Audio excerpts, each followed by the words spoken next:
Lo pernah nggak ngalamin skripsi lo macet kayak kloset yang baru rewel?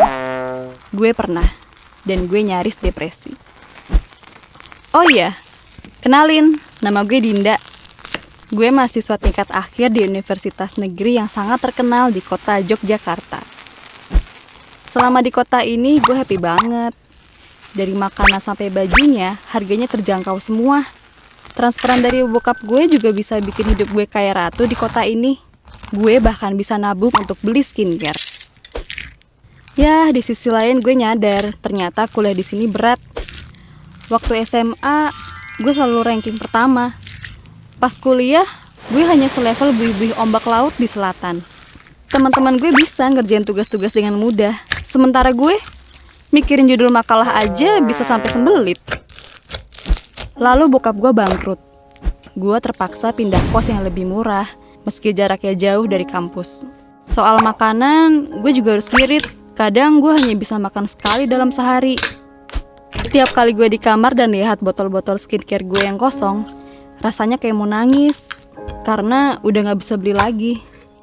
Boro-boro mikirin skincare, mau makan yang keringan aja gue harus perhitungan. Setahun terakhir ini gue banyak banget nangis dan menjauh dari teman-teman gue. Santi, sohib terbaik gue sampai sekarang juga jarang main sama gue. Bukan salah dia sih, gue aja yang selalu menolak ajakan dia. Habis, mana bisa gue ikutin gaya hidupnya? Nongkrong di Starbucks, nonton film tiap akhir pekan, hunting skincare di seluruh penjuru kota. Ya dulu mungkin gue masih bisa jabanin, tapi sekarang gak bisa. Kalau gue masih ngintilin dia, bawaannya sakit hati. Jadi, mending gue menghindar. Semester ini adalah jadwal gue ngajuin proposal skripsi. Bokap udah peringatin kalau gue nggak selesai skripsi semester ini, semester depan dia nggak sanggup bayarin kuliah. Gue stres berat. Masalahnya, gue dapet dosen pembimbing yang terkenal sangat sulit. Gue denger banyak cerita serem dari kakak tingkat. Pokoknya, kalau dapet dosen itu harus siap mental. Mana lagi, ada rumor beredar kalau dosen gue bakal keluar negeri 3 bulan lagi. Artinya gue harus bisa dapetin ACC proposal kurang dari 3 bulan. Dan ternyata gue tidak berhasil. Percayalah, ACC proposal yang mudah itu hanya ada dalam dongeng semata. Gue sampai harus ganti judul sebanyak 3 kali, dan itu pun belum bisa memenuhi standar dosen gila itu. Seminggu lagi dosen gue pergi ke luar negeri. Gue hanya punya waktu sedikit. Kalau proposal belum juga di ACC, bisa-bisa skripsi gue mundur, dan itu bakal bikin gue gila. Siapa yang bakal bayarin kuliah gue semester depan? Hari ini gue ngadem di perpustakaan sambil melamun, sambil menatap nanar proposal gue yang penuh coretan merah. Tadinya gue mau membuat proposal baru, namun sampai siang gue juga gak nemuin ide. Sampai akhirnya bahu gue dicolek seseorang. Ternyata Santi udah berdiri di belakang gue. Dia tersenyum sambil merhatiin wajah gue. Lo gabut banget sih? Gue hanya nyengir. Kadang gue gak percaya hidup Santi sangat mulus. Udah cantik, pinter, kaya. Proposalnya juga udah di ACC awal semester ini. Kabarnya dia bahkan udah hampir bab akhir.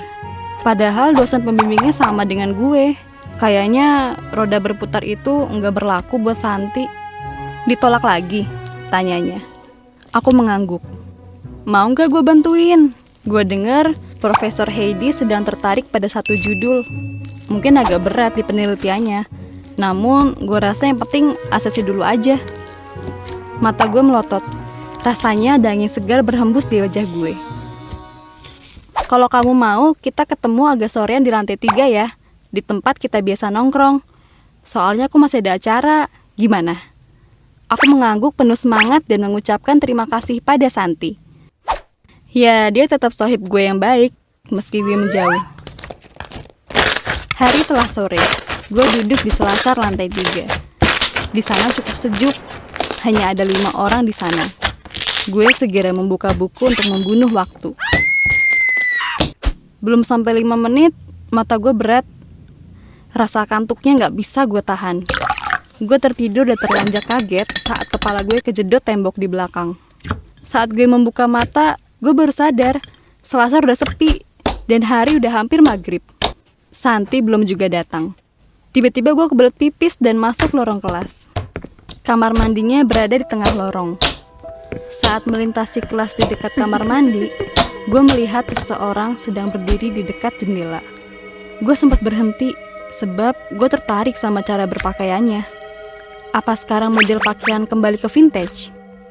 Dia memakai rok selutut yang mengembang, serta kemeja yang dikancingkan sampai ke leher. Rambutnya panjang sedikit ikal, dan wajahnya tampak bersih mulus. Mungkin dia mahasiswa baru kali ya, karena gue belum pernah melihatnya. Gue segera ke kamar mandi dan mengosongkan kantung kemih.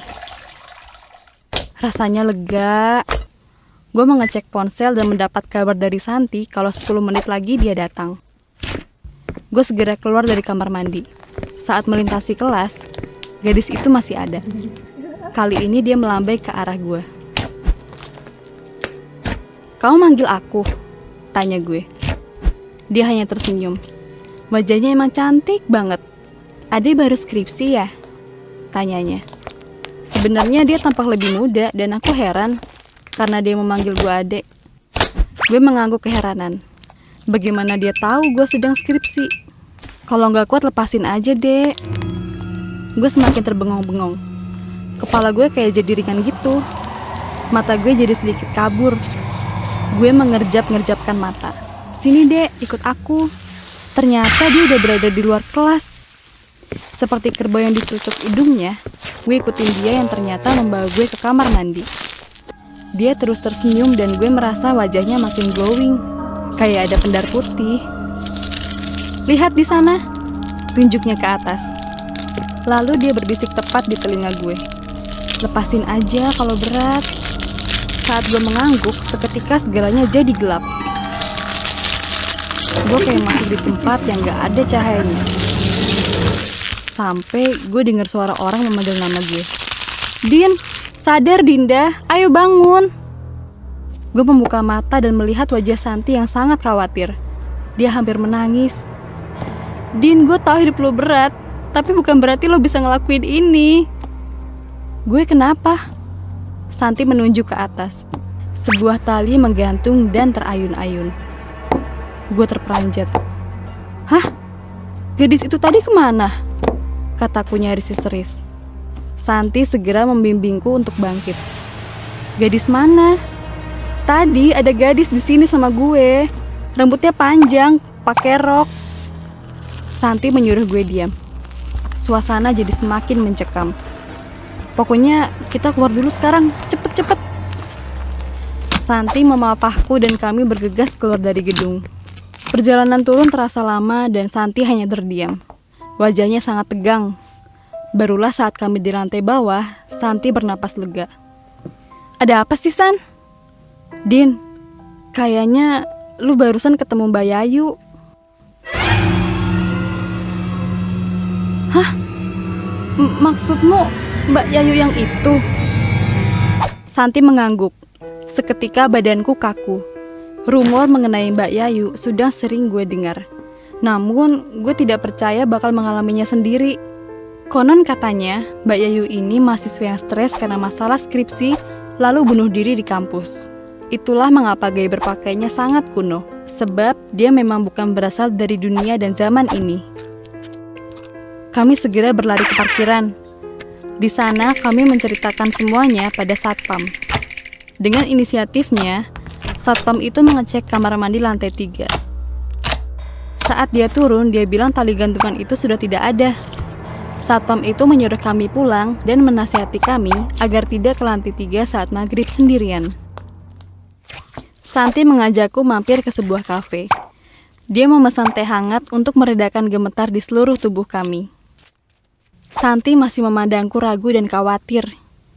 Gue mengangguk, memahaminya lalu berkata, "San, meski hidup gue berat, gue gak akan pernah ngelakuin hal gila itu. Percayalah sama gue." Santi tersenyum lalu menepuk bahu gue. "Gue akan bantu lo sebisa mungkin, Din. Jangan khawatir dan jangan menjauh lagi. Janji?" Gue tersenyum dan mengangguk. Santi ikut tersenyum lega. Setelah itu Santi izin pamit duluan karena dia bilang dia udah dijemput cowoknya. Gak lama berselang HP gue bunyi. Ada WA masuk yang ternyata dari Santi.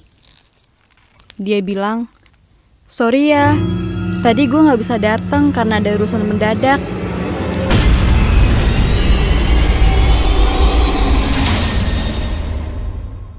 Gue berharap kalian gak ngalamin kejadian kayak gue. Saran gue, kapanpun dan dimanapun kalian berada, jangan pernah sendirian di tempat sepi, apalagi sampai larut malam. Kalau kalian punya cerita menarik dan ingin dibuatin animasi keren kayak gini, jangan lupa kirim email ke bawah sini ya. Oh iya, jangan lupa like, comment, share, and subscribe. Gue punya cerita.